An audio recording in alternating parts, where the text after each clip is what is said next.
And we're live. Okay. Good afternoon, everybody. My name is Conrado Guerrero. I am a building engineer at LAUSD, and I am also the president of SEIU Local 99. I want to welcome you to our last meeting of 2020. Thank you for joining us tonight. But before we start, I want to let everybody know that we are offering live interpretation in Spanish during this meeting. If you wish to hear Spanish interpretation, please click the interpretation button on the bottom right of your Zoom screen. You'll see a little globe icon.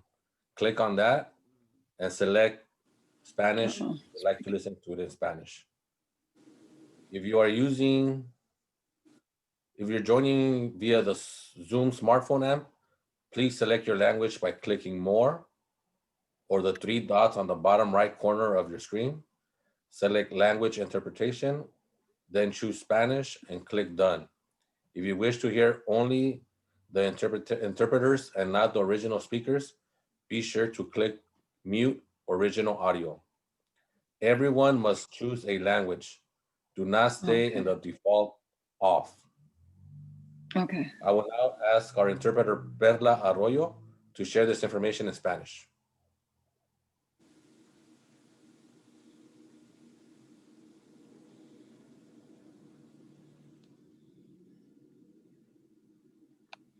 Perla's on mute. Perla, you're on mute. Perla, you have to go to the English channel to read.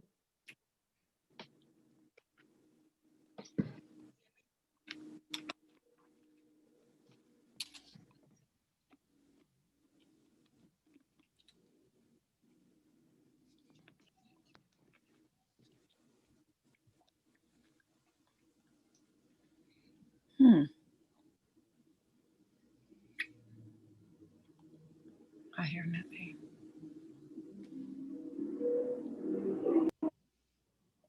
Yeah, we can hear you. Sí. We can hear you.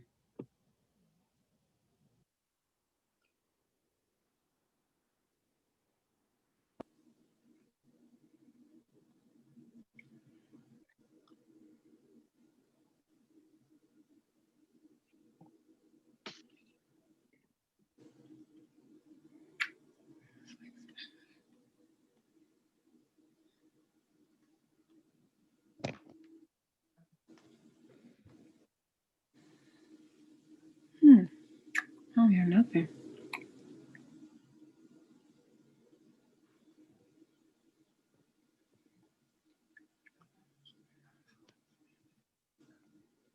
Gracias, Perla. All right. If you have any questions during this meeting, you can type them in the question and answer section of the Zoom. We have organizers that will be responding to your questions directly. And we'll take some questions live at the end of our broadcast like we always do. We won't be able to get to everyone's question during the meeting, but if we are not able to address your question today, an organizer will be following up with you. For those of you that are on the phone, you can also send your question by submitting the inquiry form on your website at seiu99.org/inquire. And an organizer will follow up with you. This is our last meeting, and I want to begin by sharing this video of our very, very challenging year. Pete.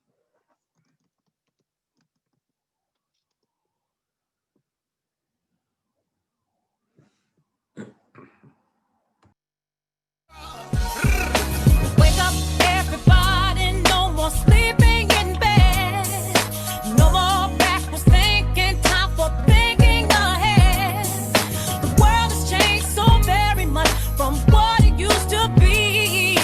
There's so much hatred, war and poverty. Wake up, all teachers, time to teach a new way.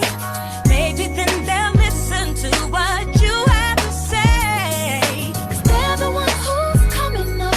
The world is in their hands. When you teach the children, teach them the best you can. Scream peace, do we mean it? Can you feel it when we scream it out loud? Do you believe that we need it? Do you believe that it could get right? Do you believe that the children of the world deserve a good life? Well, if you do, it's time to wake up your mind. We can make it better, and I know it might take some time, but we gotta start somewhere. How about with you and me? From us it goes to others, then we'll have our unity. Wake up, all the doctors make the old people well. They're the ones who suffer, who catch all the hell. But they don't have so very long before the judgment day. So won't you make them happy before they pass away? Wake up all the builders, time to build a new land. I know we can do it, long as we lend a hand. The only thing we have to do is put it in our minds, and surely things will work out, 'cause they do it every time. I ain't here to take up y'all time. I came to shake up y'all mind. It's everybody's wake up call time. I can't sleep too long. Why they do the people wrong? Let's clean the world up before they sweep you gone. This is real talk, you can peek through songs. So when you feel weak, these words will keep you strong and help make a change for the better. It's hard for one to do it, but we can make some changes together.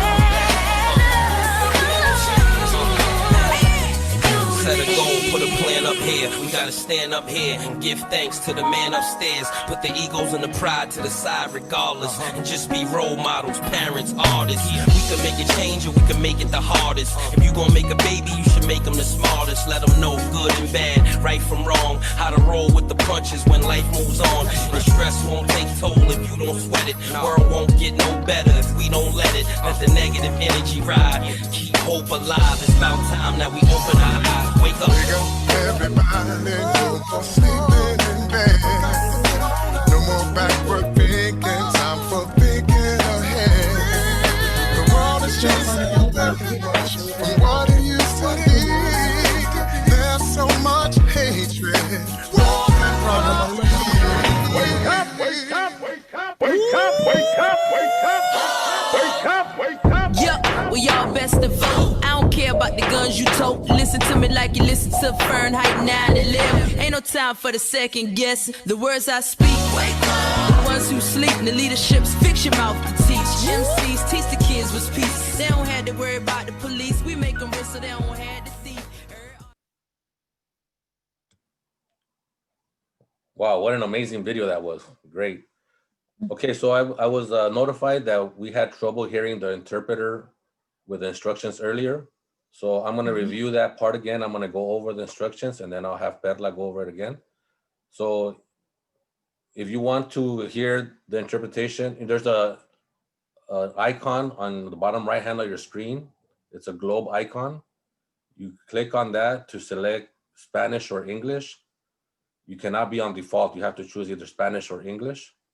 And if you are joining via the Zoom smartphone app, select your language by clicking More or the three dots on the bottom right corner of your screen. Select Language Interpretation, then choose Spanish and click Done.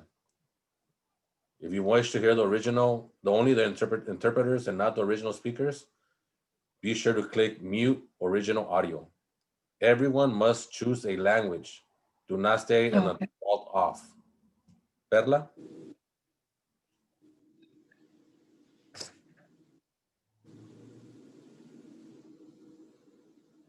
Okay. Did we lose Perla? Oh, no, she is right there. Mr. Guerrero, I was hearing your English presentation introduction now, and I was on the Spanish channel, so I'm not sure. I could hear you on the English and on the Spanish channel. Okay, I'm on on the globe icon, I'm on English. Yeah, okay. Okay. Mm-hmm.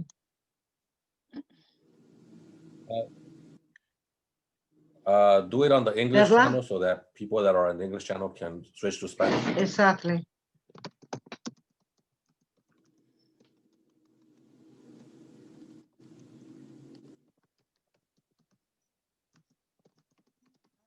And it.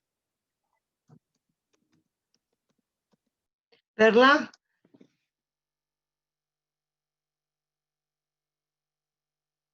Perla, ¿puedes leer las instrucciones en el canal? Can you read the instructions in the English channel, please?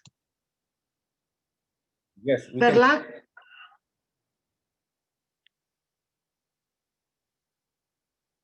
Yes, I Yes. can hear you. Yes, On the we can English hear channel, you. Yes. Oh,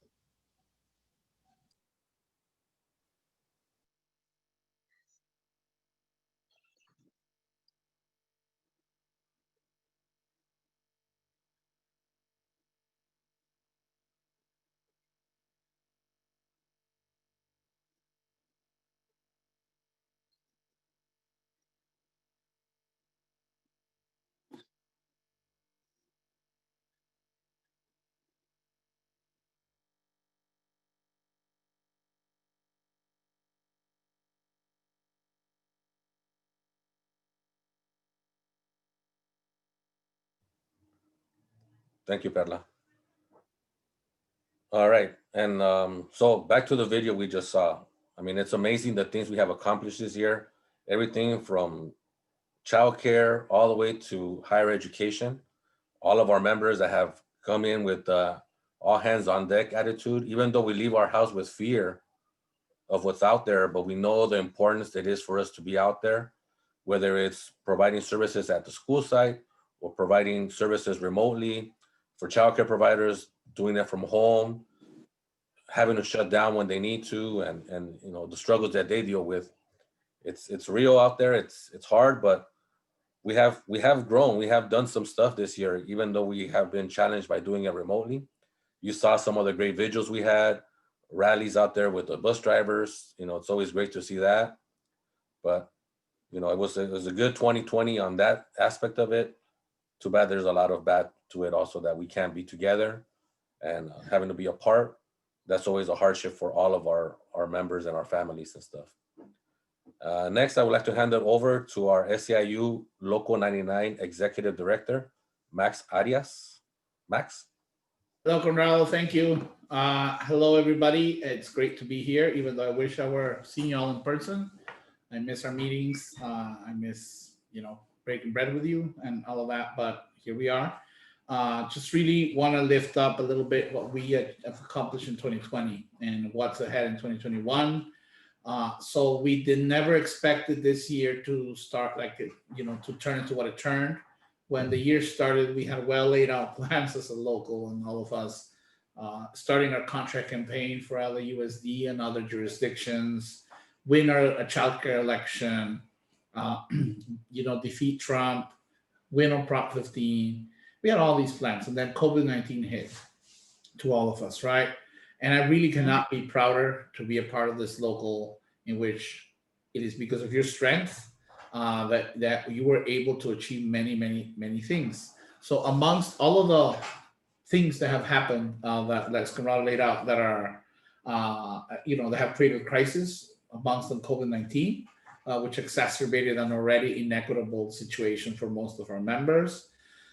We understand that there's been individual issues with employers. There's a lot of really bad, there's trauma out there, family childcare providers having to close their businesses because the state is not being responsive.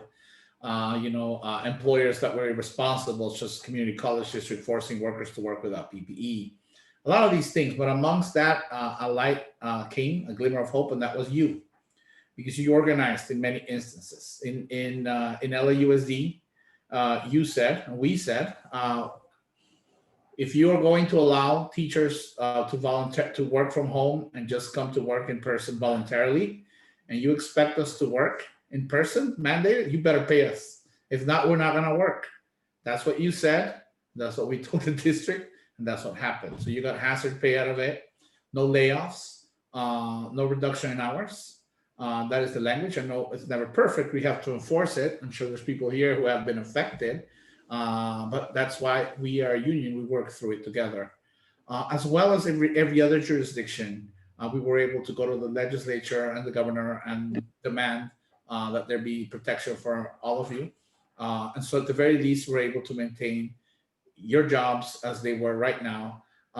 There were some layoffs in Santa Monica, Malibu. Our members stepped up and fought as hard as they could and achieved as much as they could on that. So there's a lot of many good things that have happened. So I would like, if they can put the slide on, I want to share a little bit of one of the good things that came out of this year. And I think one of it is our principles to reopen the schools, which have given us a roadmap in many jurisdictions to be able to do one thing. As the pandemic hit, what was laid bare are the inequities, as I already laid out, right? Students that were not having success, that were falling behind to no fault of their own because there were no resources in their school or their homes, or they're falling behind because there's not enough attention, because we all know how it is. Depending on where you live, you may have all the resources. It got worse because with COVID-19, all of a sudden we went to distance learning, as you know. And then came what was laid bare in society is a clear line. If you have the resources, you can have internet, you can have access to the web, and you can have education. If you don't, then you really shit out of luck, pardon the word. But our members stepped up in many ways when that happened, right? One, remember, as we were living COVID-19, then we also, the crisis that the country has been living for hundreds of years, which is a crisis in which there's no value for Black lives. And then there's, and also no value for brown lives either, or Native American lives in the country. All of that came to a head, as we know, in the summer, in which we then created these principles, because we knew that COVID-19 hit us like it hit us, and that we had to organize and fight back, so that when we return to what is considered normal, it wouldn't be normal anymore. It will be better than normal. And we can start making progress in our goals. So we created these principles, and I just wanted to use this here to go over some of the things that we have achieved as a union this year. The first thing I want to lift up before we go on to principles is there was a major victory that happened this year, and that is for 17 years, family childcare providers have been trying to organize, have been fighting to get the rights to collectively bargaining with the state. And guess what? In the middle of the pandemic, we held the largest election in decades in the country. And family childcare providers voted overwhelmingly to join their union. We welcomed them in, and now we're ready to fight. So that was a huge victory. I just want to remind everybody that this Local 99, you, all of us together, supported supported childcare providers, and now we're all one family, and we need to continue to fight. So I'm going to go over the principles because I hope that we continue to do our work based on these principles, because these principles are, how do we create a recovery? How do we reopen the schools? But as we're doing it, have enough resources available to be able to provide equitable education to all students, from childcare providers, homes and centers, all the way to higher education as well, right? So principle one was prioritize safety and cleanliness for all. The local, as you know, as a local, this, again, for those of you listening, there may be some of you for which this didn't apply. And if there are, don't forget to report if there's any violation of your rights, report it, and we all need to work together to correct that. But most job classifications were able to work remote, but acknowledging that those that were not able to work remote, we all fought tooth and nail to ensure that there was some kind of hazard pay. It wasn't achieved everywhere, but we're not giving up. We need to continue to push in those places where we haven't achieved it. But that means safety first. We push the employers to be safe, to the point where we threatened to not work if the situation was not safe, such as LACCD did, such as LAUSD did, relayed to the superintendent right before you got the agreement, because we cannot continue to be tolerate being treated as second-class citizens or anything like that, right? So that's why it was important. Proper PPE available at all work sites. Now again, and if it's not available, our union contracts, all of them except family childcare providers, which we're fighting for a contract right now, say that you do not have to work in unsafe conditions. Therefore, We are just working together to organize and enforce that. There was accommodation for workers at high risk, which the employers did not really want to do, but all of you forced them to do so. And proper testing and screening for employees required to work on site. All of these things were prioritized and achieved in many instances. Again, not perfect, but we all have to continue to be vigilant because we know we win things and we know the boss is always trying to not live up to its obligation. Next principle, prioritize safety and cleanliness for all. I want to also share that our local did a lot of work to initially ensure that the state put some resources to be able to get family childcare providers some cleaning supplies and PPE. Sadly, even though we managed to move it from the state, the agencies that are responsible for distributing these things have not worked out, but we have to continue to push. But we're going to talk about that after when we talk about what's next. Next, ensure full support and resources for our most vulnerable students. We talked as a principal, we care about the students and we know that they don't have resources, they're falling behind in the learning and they don't have food. So Local 99 members have been responsible to ensure that all these students eat. Not only them, but many times their families. And as you know, 60 million meals have been served in LAUSD. Training guidelines for special duties and assignments. One thing that we pushed as a local, we saw that students were not receiving instruction. We saw that there was a bit of a chaos with the way the teachers were not really engaging as much as they needed to engage at the beginning. So it is through our members that we pushed and our special ed assistants, teachers assistants in many of our districts. We pushed the district to say we're willing to start supporting the students, and that pushed the district to have to start figuring out how to support the students. And we also ensured and pushed all these districts to start making laptops and tech support available to our members as well, because there was available to the students, but many of our members did not have access. We need to continue to do this work because we're not completely there yet, but using this principle, we achieve these things. Focus on the needs of our communities. Again, I mentioned first, one of the focuses is ensuring that communities have food where needed. I don't know if you've seen the need out there, but it is crazy. I don't have to say it to you. And it's crazy to know that we live in such a rich state, but having to see that. But our members that through serving those meals, driving those meals, delivering those meals, preparing those meals, and our family childcare provider members have been, while schools have been closed for instruction, the schools are open and you're working in them, teachers are not there. Family childcare providers have been taking children into their homes and giving them instruction, supporting them with distance learning. And they're doing it by basically using their own savings to do this. The state is really not coming through. But guess what? Our members have stepped up as members of the community to start giving childcare to school workers, as well as we push the districts to start, in many instances, to start providing childcare to those workers that actually have to go work.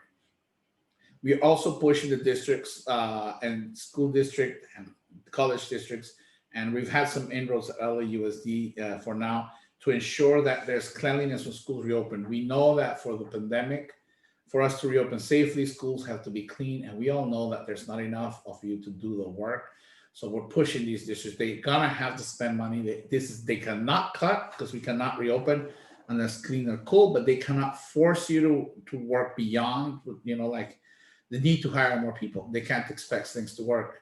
As well as recognizing the essential role of workers, recognize and respect the role of essential workers. In many instances, fighting for no layoffs, furlough, or reduction in hours.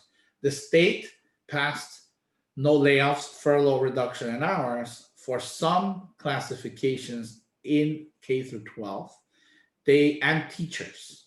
But again, they forgot us. So we've had to make sure at every jurisdiction to push back and ensure that where there is attempt at laying off, such as Santa Monica, Malibu, we have fought hard. What I mean we, I mean you, members, all of us have fought hard to push back on all of that, understanding that affects the community. Another thing is, in many places, tens of thousands of our members are receiving additional pay if they are required to work on site. Many of our members are not, and we have to continue to push for that. And then bold investment in schools or communities. We pushed hard for Prop 15. Sadly, we didn't make it, but we did elect a new president. We're still working hard to try and see how we can get the Senate by trying to get those 2 runoff seats in Georgia. So just wanted to share these principles and hope that all of you are using these principles as we enter the next stage in which we are going to be, doing what I'm about to mention right now. For next year, so what is our focus next year? And this is like, there's a lot of work. Everything's important. So if I miss something, I'm just going to try and keep it up at a level in which we all will participate. We have to close all our we have open contracts all over the place, from community college districts, K through 12 districts, as well as family childcare providers. We have contracts open for tens of thousands of members, and we have not been able to really get to the table to demand fair raises and improve benefits and improve conditions, because we have all been working on ensuring that there's a safe reopening of the economy. So our first focus for next year, I am going to use this word particularly because it's the biggest focus, is revenue. What I mean by revenue, Lester will talk a little more. We have to work with our partners, our sister unions, SEIU locals and others, to push the state to figure out how to start taxing the wealthy, because the wealthy are not paying their fair share. It's not because we're going after the wealthy, we don't like the wealthy. It's just they're just not paying their taxes as much as we are paying our taxes. So the state has to figure out how it brings revenue, or what's going to happen. As you know, there's a $50 billion hole in this budget, which might be a little different now that they found extra money that somehow was hiding somewhere. Whatever, there's still a huge deficit that if it's not plugged, we know the future may bring furloughs and layoffs, which is what they're always threatening. And you know, when they threaten furloughs and layoffs, they go after our members first.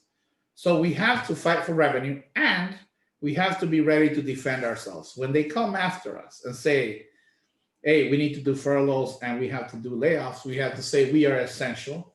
There is absolutely no way you can operate these districts, any of these districts, without us. And if you cut us, there is no way that you can do it. So we're going to have to be prepared to make a stand if the state doesn't come through with revenue. But just as harsh, as strong as we're going to make a stand, we just have to fight just as strong now to see if we can get some revenue in the system and fight to make sure that revenue gets to us, to the students we serve, and to us. One is revenue. That will be through pushing the legislature and the governor to pass a bill that the governor has to sign, so that there is some revenue coming in and we don't have that horrible hole. But we know that the status quo, what we live, is not enough. It's just not enough. We have to raise even more revenue than when we would normally have before COVID-19, because there's expanded need. There's testing need. There may be a vaccine coming. There's going to have to be a distribution of that, how that's going to happen. There's going to be a need for, of course, more folks to clean schools. Schools will be staggered. Folks to ride the buses, to support bus drivers in a social distance situation of buses. I don't have to tell you, you know better than me, that in every instance, in family childcare provider, college district, we are going to need more of us. That means more resources to be able to keep. So revenue fight is essential. That's why I'm bringing it up so much. How are we going to achieve this fight? Not only organize around legislative, not only are we going to organize to push legislatures and the governor to do what's right, we are also going to have our contract campaigns.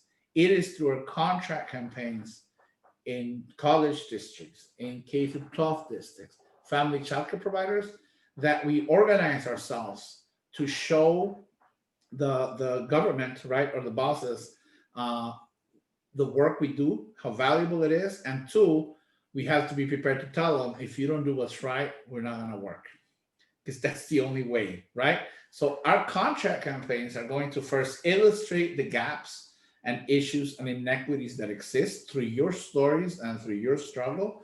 And we are going to make proposals to push a reopening that's safe.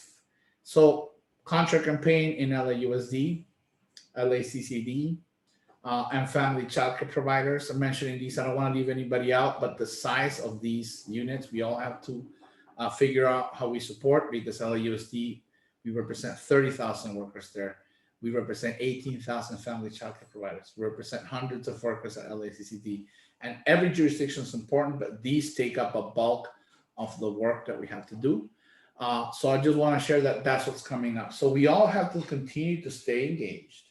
We have to stay vigilant. We have to continue to fight for safety. All of these things I share on these principles and what we have won. We have won these things, but we haven't won them for everyone. So we can't rest until we get these things for everyone. And we really start figuring out how through our contracts, we start staffing up the schools so that there's more of us to do the work, so that students have more support. We have to figure out how we increase your hours of work so that if you need more hours, you can have more hours to make ends meet. We have to figure out what do we do about the summer crisis. We have to make sure that we get money back in so that we can get the summer bill, for example. So I'm going to leave it at that. Lester's going to talk more about politics. I just want to frame it just like this. Step one, what we're doing right now, which is kind of a defense around COVID-19, but also an offense on what we need to reopen the schools safely using these principles. That is right now the work all of us have in every jurisdiction, and every jurisdiction matters. And you know what? There's thousands of you that are leaders. Hundreds of you are on this call right now. We can make this happen for sure. So that is one thing we have to focus on, step one. Step two, start our collective bargaining push. Once we have kind of like fought and stabilized, and we are in a more stable situation, then we start our demands for a new contract. And this is for most jurisdictions. We start a demand for a new contract in which we have to, again, make some truly groundbreaking improvements to all of the work our members do, the conditions they work in, the wages they receive, and the lack of healthcare that exists. So we have to be ready in every jurisdiction to really take it on. Except for family childcare providers, they are in their first contract, which is a different type of situation. We have to achieve a contract by June. We also have to push the legislature to stabilize the industry by supporting family childcare providers, by giving them enough resources to be able to continue to educate students in distance learning and to be able to continue to operate and expand their services. So it's a first contract, it's a different situation, and we have to fight so that our family childcare providers can get a contract in June and start enjoying some of the rights that we all enjoy to have a contract. And I know that we can achieve all these things. So step one is continue to fight like lions and defend ourselves also like lions to make sure that we reopen the school in a safe, equitable manner that gives equal access to all students, and that all schools are safe and clean, and that all children are cared for and are having educating. Step one. Step two, get aggressive on our contracts fights. And then again, I'm not gonna stay at step three, I'm gonna leave it at step two, because this is like an entering step, but we have to get revenue. To achieve our fights next year, we have to get revenue. So that's what I have. Sorry for being a little long-winded, but it's the last meeting of the year, as Conrado mentioned, and I couldn't be more proud to be part of this local, and I feel privileged to fight shoulder to shoulder with all of you against some of these inequities and these giant things that come at us that sometimes seem insurmountable, but that I know that all of us get together and we figure it out and we get through it. And we're going to continue to get through it, and we're going to come out on the other side stronger, and our communities will be stronger for it. So I hope to see you next year. Let's get our energy up. There's a lot of work happening, and we got to be ready to take it on. So now I'm going to pass it on to our Vice President, Elizabeth Parker. Thank you, Max. Good evening, everyone. My name is Elizabeth Parker. I'm a special ed assistant for LAUSD. We have struggled a lot this year, but one thing I am grateful for is my health, because without God, I wouldn't be here throughout this pandemic. So now we would like to ask you, what is one thing you're grateful for this year? What is one thing you're grateful for this year? Would it be your health, your work, family, or communities?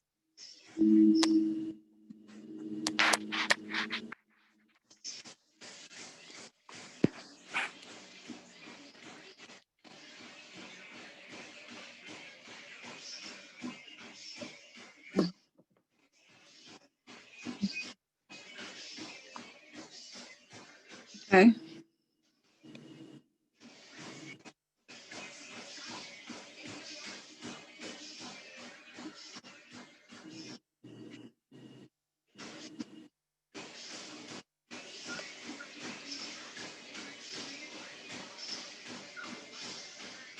Ooh, Okay, so what we have here is health was 57%, work was 10%, family was 32%, and community was 1%.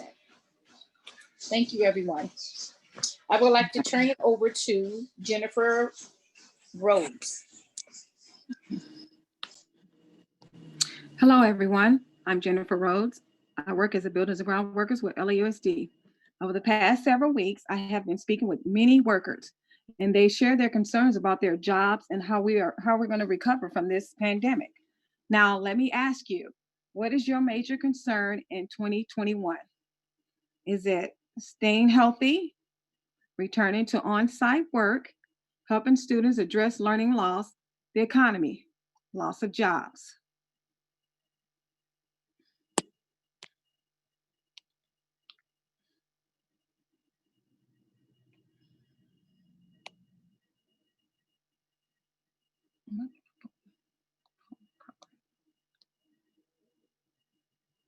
Hmm.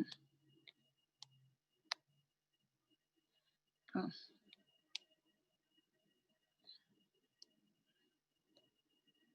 And bear with me.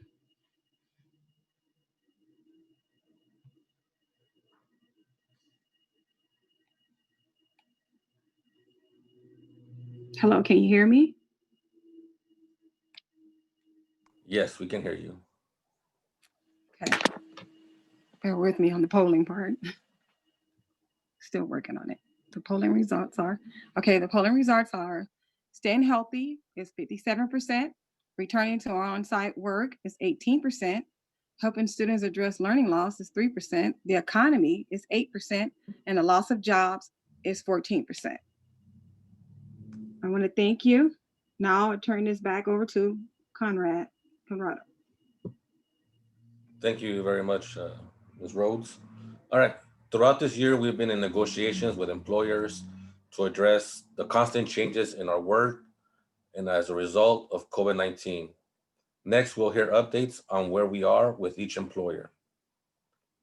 We'll start off with MAOF. Pete, first line.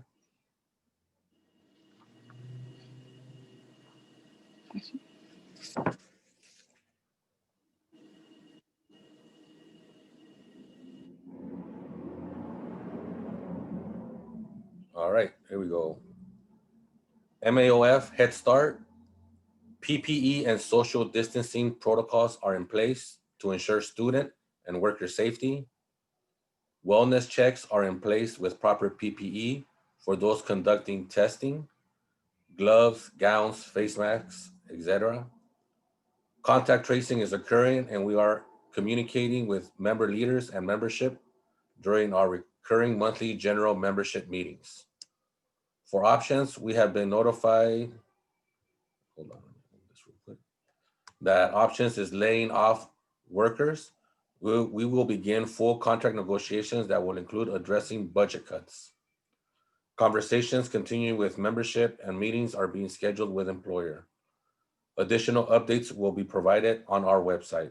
Next slide, please.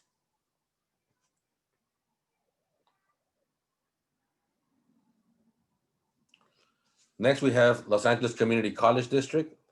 The LACCD bargaining team is in the process of preparing a document to address frequently asked questions regarding members' rights around the COVID-19 Memorandum of Understanding. The bargaining team created an ad hoc committee to address recognition pay compensation with the chancellor through the Labor Caucus and to work through the Personnel Commission to create a permanent solution for a differential for hazards like COVID-19. The bargaining team will submit a demand to reopen the COVID-19 MOU that was executed in October, given the current COVID-19 surge. The next LACCD negotiation sessions with LACCD is scheduled for December 11th. Next slide. We have SoCal units.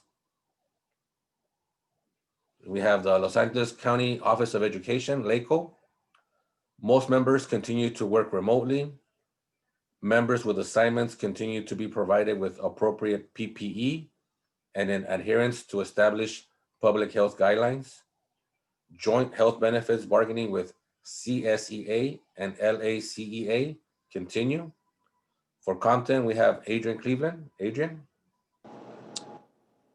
Hello, everyone. Compton Unified School District members continue to be provided with appropriate PPE and training. We're working on a final draft of the Memorandum of Understanding to submit to employer. May need to schedule additional caucuses and meetings with CUSD. Next slide, please. Thank you, Adrian. Do we have Joyce on the line? No? All right, I'll do Hacienda La Puente. Early retirement incentives has been approved by the Board of Education. Current memorandum of understanding shall expire on December 31st, 2020. Planning will begin to discuss new agreement. Conversations with district continue regarding worksite closures. Linwood Unified, employee safety and PPE. Temperature checks continue to be conducted by management. Employees working night and swing shift are self-assessing by answering COVID questions. Contact tracing protocols are in place and are being conducted by the district nurse. Benefits and pay. Emergency paid sick leave and Family First Coronavirus Response Act are in place for employee benefits if COVID is contracted. During next meeting, we will discuss the extension of the Memorandum of Understanding regarding compensation for reporting on-site with COVID. Custodians keeping their night shift differential will be discussed at the next meeting. Negotiations will continue regarding the extension of the current MOU regarding opening of schools. Next, we have Montague Charter Academy. Negotiations continue regarding the extension of the current Memorandum of Understanding in place around reopening of school sites. For Pleasant Valley School District, full contract extended through June 30, 2021. No layoffs or reduction in hours to date or pending. Appropriate PPE and COVID-related training and procedures in place. Additional assignments are reasonably related to established duties by classification. Santa Monica Malibu Unified School District. Fact-finding on the district's decision to lay off child development workers and some other positions has occurred. Additional information will be provided. Negotiations on schools reopening are scheduled to commence. Next, we have TAS, the accelerated schools. TAS has stated it is committed to maintaining a safe working environment and members are continuing to be vigilant in this regard. The bargaining team is in continued conversations regarding the reopening of TAS. Torrance Unified. We are working on final draft of a memorandum of understanding to submit to the district. We may need to schedule additional caucuses and meetings with the district. Next, we have Ventura, and for that, we have Maria Urenda. Maria? Hi, thank you, Conrado. Good evening, everybody. My name is Maria Uranda. I am the Chief Steward of Ventura County Community College District and also a financial aid specialist. As you can see from the slide, we are continuing, the majority of us are continuing to work at all the sites from home or remotely. We do have some members that are going onto the sites, and that's going to continue probably until the next spring as well. We were just informed of that. So our first and foremost, our concentration and our focus is on the safety of our members to ensure that they have the proper PPE and the safety training that they need. Again, that's going to continue. We were just notified of that. The same, continuing in the spring of 2021. The focus again is safety. Second is the protection of our jobs. It's so important right now with everything that is going on with this pandemic, as it's reaching into the 9th month already of it. Our focus is to remain again the safety and also protection of our jobs. So that's why it was so important the win that we were able to achieve with 2 board members that were just elected to our board that we endorsed, Stan Mantooth and Bernardo Perez. Was a definite win for our members. We need allies on that board. We just like to thank Political Director Lester Garcia and his staff, Manny Rangel and Jen Baca, for their support, for their guidance, for their training when they came out and did our town halls, the support that they gave our candidates, the leadership team. Everything was needed and wonderful. And again, it was a huge win for us. It just proves again that we are stronger together, and we are very proud to be part of this union. Thank you, and that's my report, and everybody please stay safe. Thank you, Maria. Next we have LAUSD, and for that we have our Vice President, Elizabeth. Elizabeth? Good evening, everyone. Negotiations to hybrid to return schools models are completed. Signatures on finals negotiation documents are pending. All agreements for distant learning's reopening for Unit B, C, F, and G are located on our local SEIU Local 99 website. Pay stipends of $3.50 is in place for all members assigned to report to physical work locations. Child care services will continue for LAUSD to enroll students. Our agreement to include protection against layoffs and furlough days. LAUSD safety committee meetings. Discussions are ongoing over any concerns that arise and questions regarding the testing protocols, testing locations, proper PPE that needs to be provided at every location. Questions or concerns, please submit an inquiry at www.seiu99.org/inquiry. Below you will see fall differential cutoff and pay dates, LAUSD stipend calendar located at the LAUSD website, archive.lausd.net. And we'll hand it over to Nanette, our child care. Hi, everyone. Hope everyone is doing well. My name is Nanette Rinconcito. I'm the External Organizing Director, and I'm very proud of our child care campaign. As you heard Max mention, this year we were successful at winning a union election. And I want to share on the chat a link because as we prepare ourselves for our first contract with the state, we are very happy and very honored to announce that we have our SEIU Local 99 CCPU negotiation team members who've been elected, and you can see who they are via the link. We have 10 representatives sitting on the table of 30 with our organization CCPU, which we are a partner with SEIU Local 521 and UDW. And as part of the work that we're doing, of course, we continue to fight in the field or taking action, making sure that providers have a voice when it comes to the COVID pandemic. And we've been having meetings with the state in regards to that. Those continue to happen every 2 weeks with providers sitting at the table. But more importantly, we finally got dates for our first negotiations. Yay. And our negotiations team will be getting trained and prepared for those dates. Those dates are December the 9th and December the 17th. So please look out for report backs after those meetings to ensure everyone's up to date with what's happening and what needs to happen in order for providers to get what they want.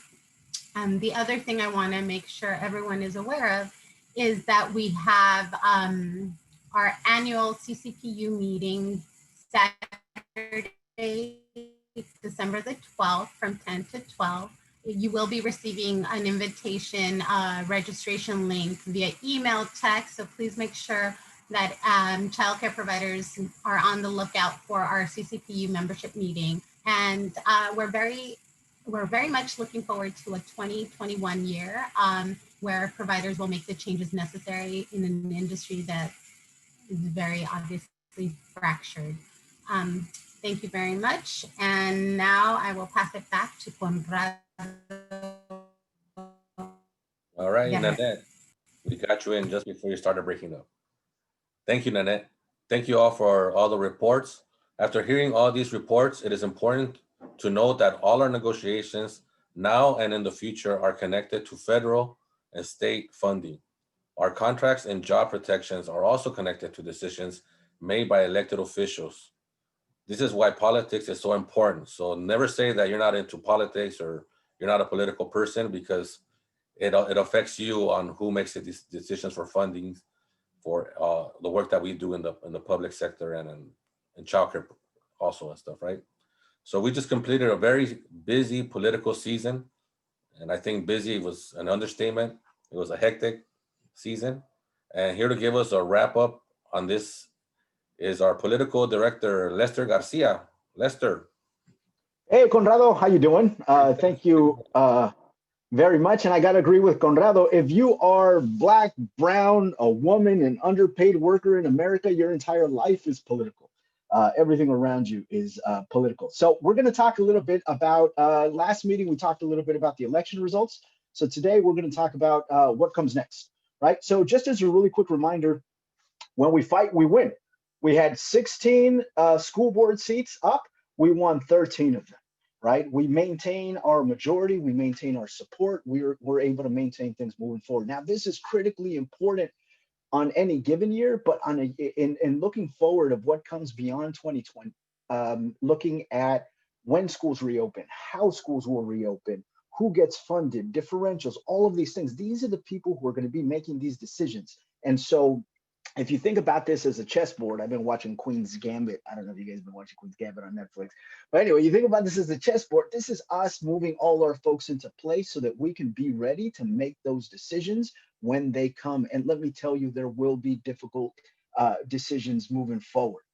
The fact of the matter is, as we know, money talks, right? Now, we know that the opposition put over $100 million against Proposition 15, and just narrowly, I mean, this is a point of pride for us, that we took a law that was 40 years old, and we got within 2 percentage points of being able to flip it in spite of over $100 million spent against us. And so that's something that I think we should all be proud of. But nevertheless, for the immediate future, it does mean a potential shortfall in education funding. We knew before the pandemic, we needed Prop 15. We know after the pandemic, we're going to need it even more. So what does this mean for all of us? It means that we got to attack the state legislature, right? And when I say attack, I don't mean, we're not going to go out and attack them directly. Please, nobody take that as a direct, literal thing that we're going to do. But we got to make sure that the state understands that up until now, school districts, community college districts have been left to fend for themselves. We have no county support. We don't have city support. We haven't had expanded state support.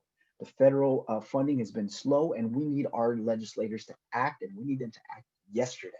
So as Max already mentioned, taxing the rich. Earlier this year, we introduced a few bills that we're going to definitely come back to. It is around a wealth tax, around a millionaire's tax, and looking at a capital gains tax so that the wealthy that haven't been paying their fair share for our public education pay their fair share.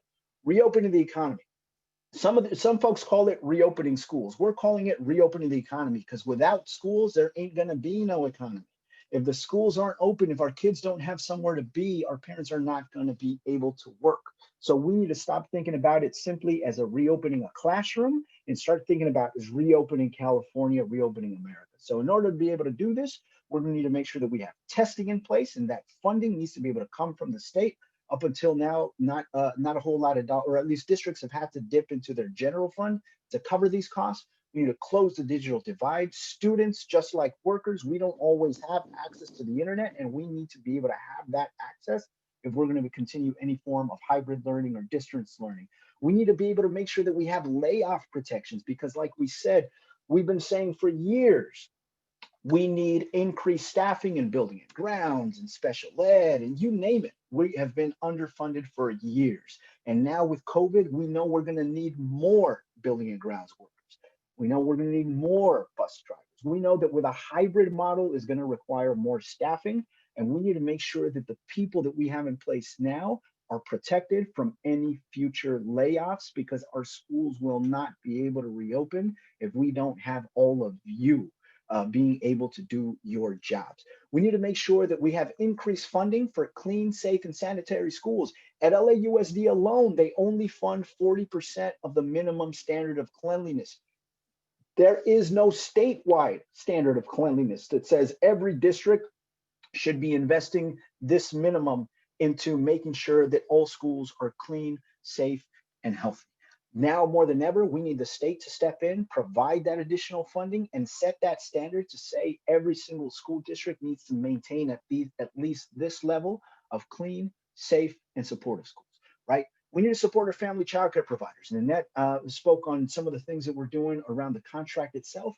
But the fact of the matter is, unlike our K-12, unlike our community college district, or even some of our early ed centers, our family childcare providers are small business owners, right? They are individuals. They don't have the huge institutional backing. They can't go buy in bulk PPE the way a school district can, the way a county can, the way a city can.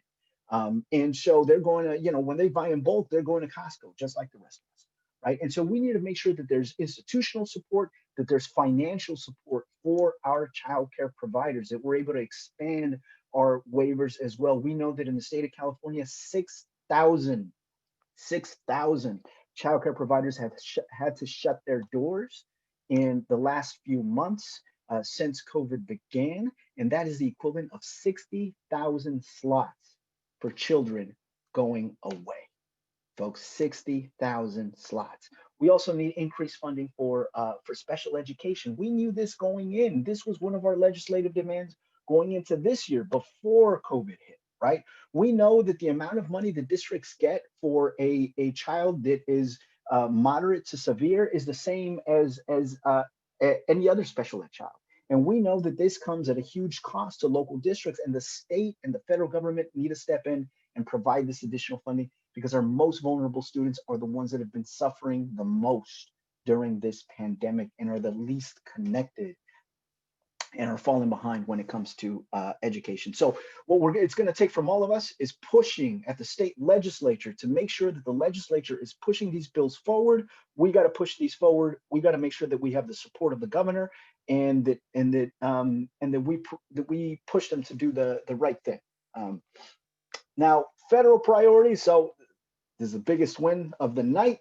We're working with our international on making sure that we provide COVID support for schools and local governments. So the CARES Act that was passed earlier this year, we need a new version of that. We need expanded unemployment. We need additional support for those that are unemployed. Right now, there is a $908 billion proposal to bring additional support to state and local governments. And we're advocating that some of that be set aside and go directly to schools, because without proper testing, without vaccines, without all of these things, we're going to be constantly be in a cycle of opening and closing and opening and closing. And we need to make sure that we have the funding in place to provide a safe environment once it is safe to do so to all of our children and all of our families and all of our employees.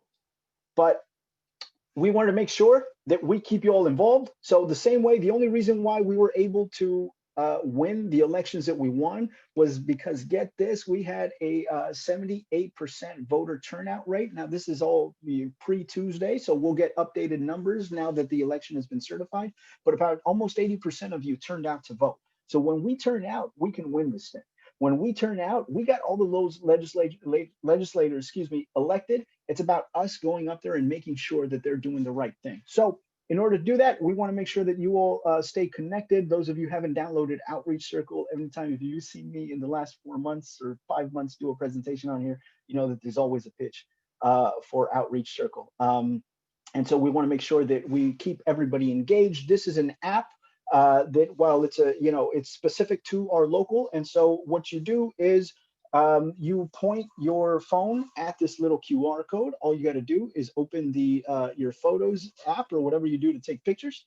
You point that at the screen and you will get something up here. You click on that and that'll take you to the app store that will allow you to download the app, and it's going to be very specific to Local 99. On there, we're going to make sure that we keep you posted on opportunities to get involved in this legislation. It's not going to pass unless we push it. And we'll also in the future be putting some contract updates and any other relevant updates as well. And so that is it for me, Conrado. I'll hand it back to you. Thank you very much, Lester, and definitely download that Circle app. Moving forward, this is how we're going to communicate for our contract negotiations, for all up-to-date information. That's the way we're going to be moving forward. And I really like your reference on the Queen's Gambit, Lester. Very good show. Next, we're going to open it up for some questions. We'll address some of the questions from the chat and from the registration. And if you're joining us by phone, please send your questions through the online form on our website at SEIU99.org/inquire. Organizers will be following up with you. We might not get to all the questions, but we'll get through as many as we can. And for that, I'm going to bring in Blanca Gallegos, our communications department. Blanca? Great. Yes. Thank you, Conrado. So I've been reviewing some of the questions in the Q&A, and we also received questions when members registered for this meeting. So I've sort of compiled them and we'll try to get to as many of them as we can. So to start the first one is, what is the plan for hybrid learning? Will we be given a chance to show up in person or work remotely? And I'll direct that one to Pam Stevenson, who's been working on those talks around hybrid learning. Hi, everyone. Hope everyone is doing well. The answer to that question is, once we are working on the hybrid language, it is done. It should be posted shortly. The question, I think I missed some of what you Oh, what is the plan for learning? Will members be given a choice to go back to campus in-person learning or to work remotely? Okay, in the hybrid situation, all employees will be coming back. However, there are going to be some that are assigned to the remote learning. The hybrid is just the model to state how the students will return. But as far as hybrid for employees, everybody returns back in their regular roles unless assigned special duties, which would be outlined in the site letters that we will be posting. Yeah, hello. May I jump in briefly? I just want to jump in on framing this as well. So right now we're in distance learning, right? There's no real opening except family childcare providers are actually doing in-person instruction.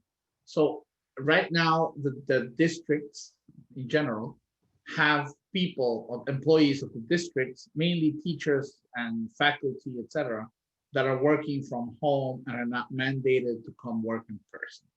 So it is our position, we have staked the position as a union that if some people can choose to stay home and our members are going to be forced to work, you better pay us some extra pay. And that's why there's the 350 at LAUSD. That's why you saw the LACCD reporting, which they're pushing for hazard pay. In this situation, hybrid is not happening. It's called distance because not everybody is mandated to work. So we have to continue to hold the line. Once the county or the state or somebody, they're all very confused with each other, issues an order that all the schools have to reopen, and it's time to reopen the schools and the college districts. And when that happens, then everybody in the district will be mandated to work. So the goal there is to make sure that we have exemption for vulnerable workers that are in a vulnerable category, but the work moves to ensure that there's safe working conditions. We won't return to work in a normal hybrid setting unless it's safe. And that's something that we all have to hold the line on. If, for example, the county is trying to force a return to school and we know that the cases are still bad, then we have to come as a union and push back and organize. So I wanted to say that. But once hybrid starts and it's accepted by all of us that it's time to go back to work, then yes, everybody in the union, Local 99 will go back to do the work, but so will every other employee in the districts. Now, let me remind you what I just said 3 seconds ago. But if the districts say, any of these districts say, well, some people can stay home while you have to work, that's when we're gonna put our boots down. So just wanted to frame it because it depends on us to hold the line and how strong our unity is and our willingness is to hold the line if they're trying to force us in the situation. And I appreciate Pam and the bargaining teams at LAUSD and Manny and the bargaining team at LACCD and Michael and Santa Monica Malibu. And I'm just gonna keep going in every jurisdiction for continuing to push this line. Thank you. And also, Max, there is no return date yet. So all of this is not happening next month or next, we don't know when this is happening. There is no date of return yet. Yes. Okay, thank you. Thank you for those responses. The next question is regarding to COVID testing. What is the policy if someone tests positive for COVID-19 at a school site? What happens if 3 or more people test positive? Should everyone be sent home? And I'll start off directing that to Pam again. Okay, everybody. So there is some tiers. If it's 3 or more, that is supposed to trigger a shutdown of that work site. However, there's a criteria that goes with that. The instructions as to what will happen once 3 or more cases happen in one location. The safety committee for LAUSD, they have the protocol that's set up, but you have a right to invoke your safety language in your contract if you feel that you were exposed to that person. But you need to notify us as well as your immediate supervisor before leaving and quarantining, because you have to be around that person more than 50, from my understanding, 15 minutes or more outside of the social distancing protocol. So saying that if it was some 3 people tested positive, but was in a totally different building from you, that wouldn't apply to you. So that's why I'm saying it's a case-by-case basis to follow the guidelines that LAUSD and what we have negotiated with them in the site letters, the MOUs that are posted online. Yeah. And if you have even more questions, please reach out to your reps. They can walk you through each step depending on where you are. Okay. Yeah, let me jump into this one too. Outside of LAUSD and in LAUSD, we need to follow the guidelines of the county and the city and the state as well. As far they're the ones that set the protocol for what's safe on in-person or on person. So if you don't have access to that, I think maybe we can figure out, Blanca, if we can send folks a link to all of these, because to Pam's point, all of your contracts, LAUSD and others, have a clause in which if you feel unsafe, it's right there. It says that you don't have to work if you're unsafe. You just have to have a real reason for that. But it's important for us to understand what the standard is because it's set by public health. And if LAUSD, LACCD, Torrance, or anybody sets a standard that is not consistent with the public health, Pam and team catch that and don't let that happen. So we'll make sure to get to everybody access to those. Follow those guidelines. If you feel the district or any district is violating any of the health safety guidelines, you feel unsafe, as Pam just stated, and Conrado, call your union rep, talk to your steward, submit a form, and immediately report it to your supervisor. And if you feel unsafe, go home. I mean, really, what's more important is our lives, right? And we can't risk our lives because some folks are just stubborn. Thank you, Pam. Okay, thank you. Thank you. There's another question about testing. How much time are we being given to get tested for COVID-19? School administrators are asking some members to get tested weekly. Do members need to take vacation time for that? Is that weekly testing mandated? So again, I'll start with you, Pam, on that. It is for LAUSD, it is mandated. And no, you do not take it on your own time. You take it by appointment. You all have instructions. If you haven't received yours, reach out to your supervisor or look on your LAUSD email, because you're supposed to get an appointment that you would do weekly, right? So if you got it on Monday, you would probably have to go every Monday. Everybody doesn't have the same date. So that's why you should follow up with your immediate supervisor, but it is mandated that it is done weekly. Okay, thank you. We have a question about retirement incentives. Is the golden handshake being offered for retirement? And if so, who qualifies? And I'll direct that to Pam or any of the panelists. It depends. I know that there's something like that happening at Hacienda La Fuentes. However, we have had no discussions around golden handshakes for any of the other employers at this time. I'll ask Michael to come in. Yeah. Well, it's also happening at the LA Community College District. So, yeah, those two jurisdictions right now, and like Pam said, Hacienda La Puente and LACCD. You know, the reason that these happen is to clear out some staff, basically, so they don't have to do layoffs. You know, as you've heard Max and Conrado and other leaders in our local say, this is not about time to reduce our staff. It's about time to like increase it. You know, these sort of little golden handshake things are to get people out the door, and a couple of jurisdictions are doing it in part to avoid layoffs, anticipating a cliff to fall off in the future. You know, we'll see. It might happen. We'll see. Thank you, Michael and Pam.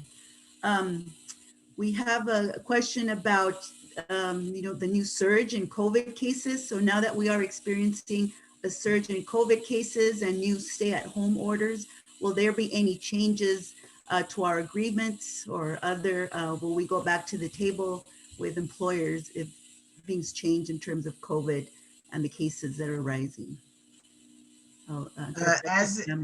As it pertains to the surges and things like that, that's all under the health guidelines and the CDC, and that's the guidelines that the districts are following. So as you've heard us say a few times this evening, if there's any changes other than the agreements we already have in place, they would have to negotiate with us, and we would demand that they follow the guidelines. I see Max, you want to say something? Oh, no, I just want to add that in the case of LACCD, they did demand because they signed an agreement right before the surge, and they did not feel comfortable because the surge came right after. So they're demanding a reopening. Just like that, we would have to re-examine, you know, like if that happens and we feel that you feel that one of your jurisdiction is the adequate agreement is not adequate or unsafe, then as Pam stated, we will immediately gather a bargaining team and demand to bargain over the impact with the employer. So the answer is yes, if the conditions change significantly, that the agreement we have does not cover the conditions, then there should be a reopener. In the case of LAUSD, it wasn't necessary because it already had all of the conditions that were there, including a stipend that was still ongoing, including the no layoff, no furlough that is still ongoing, and strong safety language that even though we know the boss doesn't respect it, but we have the language and the ability to make it respected. So just wanted to add that there. Great, thank you. So we have another question about budget cuts, questions because Proposition 15 did not pass. Can we expect layoffs starting next year or other cuts? I'll direct that to Max. Yeah, it's that I don't want to I don't want to say we don't expect layoffs next year and then they come. So we gotta be ready for fight, but it won't necessarily be due to the fact that Proposition 15 didn't pass. Remember, Prop 15 was trying to increase the revenue that came. So we knew that that was an incentive for layoffs not to happen, but they still could have happened. We had to be ready. So, yes, right now we have agreement, at least with LAUSD. We haven't been able to get that agreement with everyone, that there will be no furloughs, reduction in hours, or layoffs for the rest of the school year. But then the school year ends, and then the crisis begins.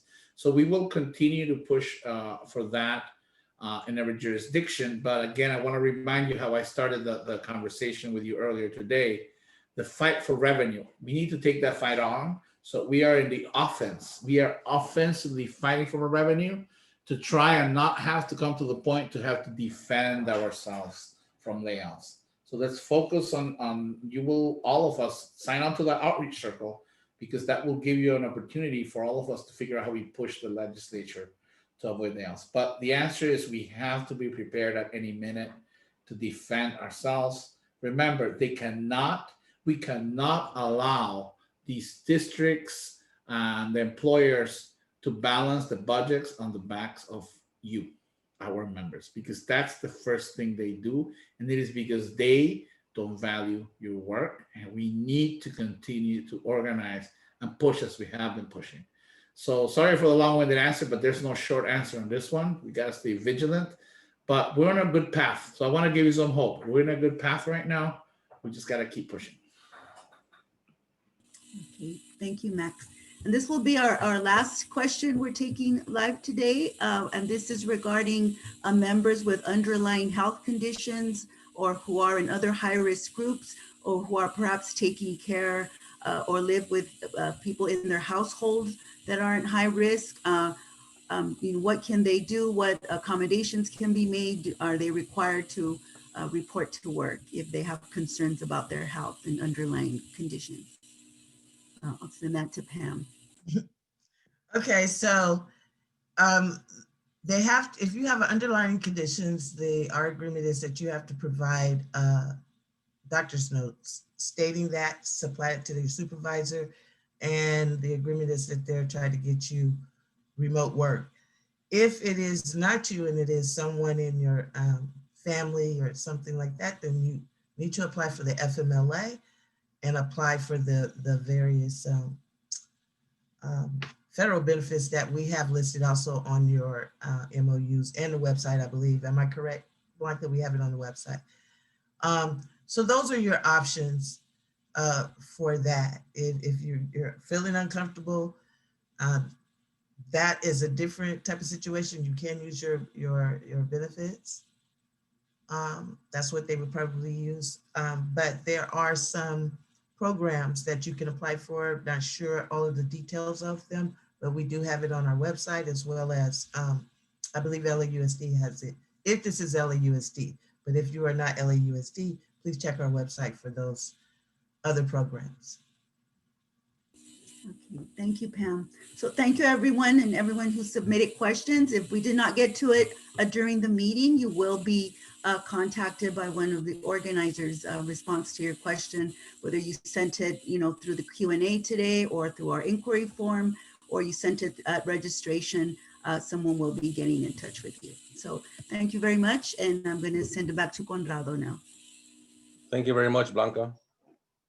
So we're coming to the end of our meeting for today.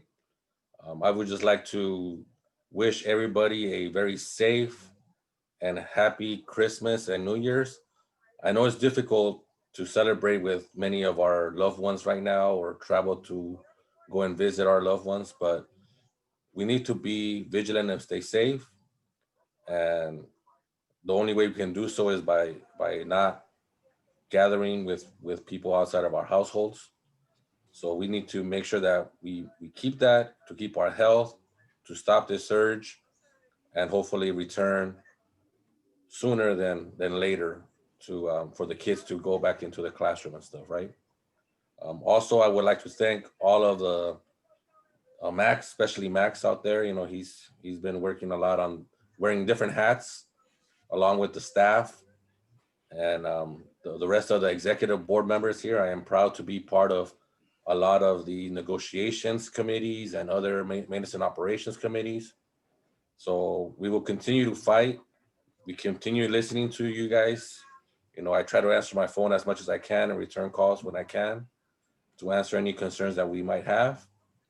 So please stay safe out there. Have a happy holiday season, and we'll see you at our next meeting next year. Good night, everybody. Max? I just wanted to give issue one more challenge to all of us. So as we spoke about revenue, the Senate, the federal Senate is not over. We can win the Senate. There are 2 runoff seats in Georgia. We at the local are calling our members, all, I don't know, some of you have called. Everybody on this call, we are going to reach out through Outreach Circle and through, we can all make calls throughout this winter break. I'll be calling, we got a call so that we can win and be, if we win the Senate, then Biden has more of a, we have the ability to push Biden and Kamala to produce some revenue that is much needed. If you don't win the Senate, it's going to be more difficult. So if you in the holidays are feeling a little down, need a pick me up, need some hope, get on the phone and there's your hope, and we will all do it together and hopefully we win. So I just wanted to put that shameless plug out there that we all can do something during the holidays. Thank you, Conrado. Thank you, Max. All right, everybody. Have a good evening. Thank you.